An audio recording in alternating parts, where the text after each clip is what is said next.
بسم الله الرحمن الرحيم وَإِذَا مَرِضْتُ فَهُوَ يَشْفِينِ۔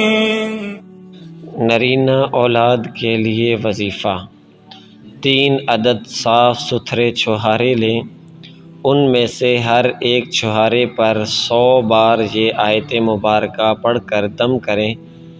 وَبِالْحَقِّ أَنزَلْنَاهُ وَبِالْحَقِّ نَزَلَ وَمَا أَرْسَلْنَاكَ إِلَّا مُبَشِّرًا وَنَذِيرًا۔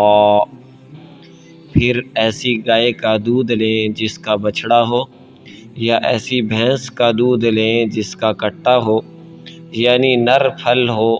اس دودھ میں 1 چھہارا رات کو بھگو کر رکھ دیں، صبح نہار منہ عورت چھہارا کھا لے اور اوپر دودھ پی لے۔ یہ عمل 3 دن بلا ناغہ کریں۔ یہ بات یاد رکھیں کہ یہ عمل حمل ٹھہرنے کے دوسرے مہینے سے شروع سے دوسرا مہینہ ختم ہونے تک کیا جا سکتا ہے۔ بہت ہی مجرب عمل ہے، فائدہ اٹھائیں۔ اس عمل کو کرنے کی سب کو اجازت ہے۔ اس عمل کی برکت سے انشاءاللہ اللہ تبارک و تعالی نرینہ اولاد کی نعمت سے نوازیں گے۔